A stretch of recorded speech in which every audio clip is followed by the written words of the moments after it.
The Rise of Federations, Season 1, The Birth of Federations, Episode 2, The Orion Council is established. The Oblivion rift had closed, but the fear it left behind spread throughout the galaxy. Rakarn had disappeared, not destroyed, only retreated. Everyone knew this was only the beginning. At Nexum Station, Federation representatives sat in the same room for the first time, facing a real threat together with a shared purpose. Heavy silence filled the station's grand hall. Federation flags fluttered on the walls and a holographic galaxy map spun at the center of the table. At the heart of the map, a new symbol slowly appeared, a circle adorned with the stars of Orion. Below it, the words burned: "Survive together, perish apart." Aeron Valen still felt the fatigue from the recent conflict, but his mind was clearer now. While mesmerized by the brightness of Solaris, a truth had emerged from the darkness. How far had they gone in the name of progress? Rae stood wounded at the edge of the room. Her psychic powers had faltered after contact with Rakarn. Yet in her mind, she had heard something. They are coming. This was only a warning. Draxel had shed her Draconis armor.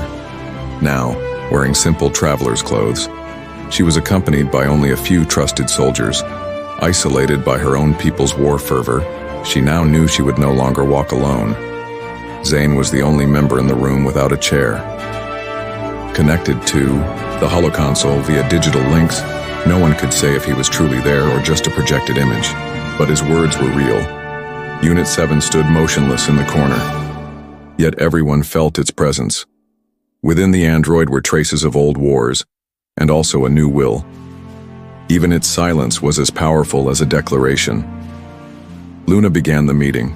Her voice was weak but clear. There is no turning back now.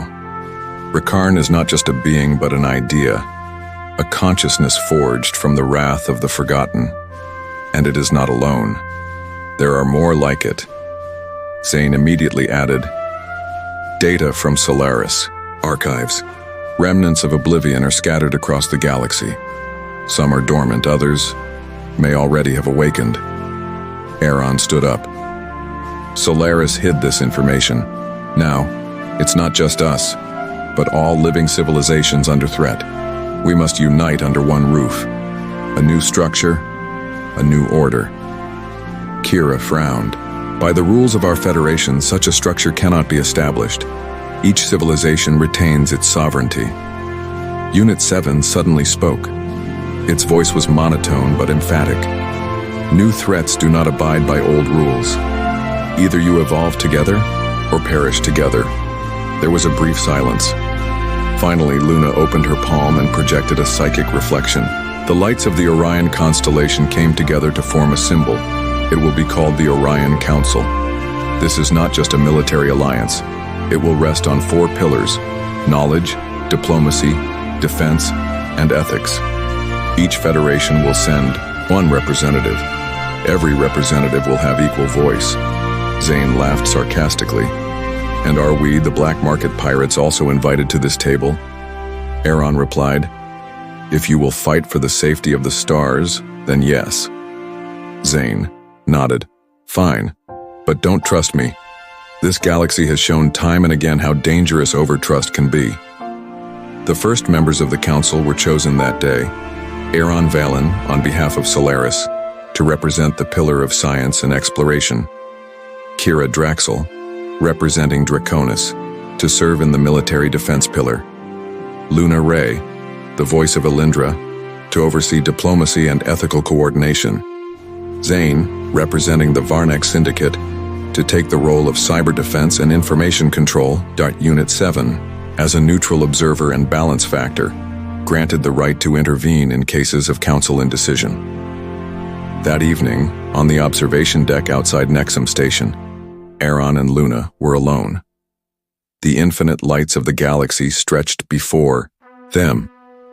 "Do you think this will work?" Aeron asked.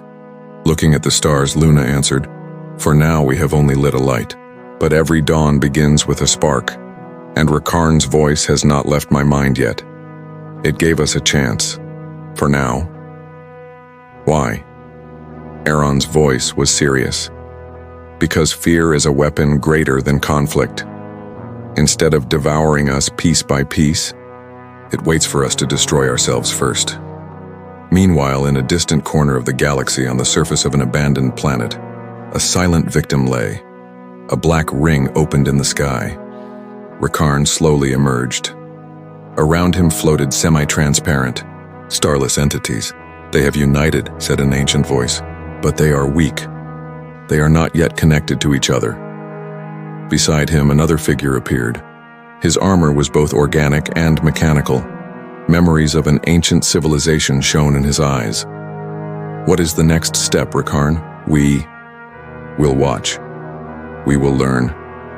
And at the most vulnerable moment, we will strike at the heart of Orion."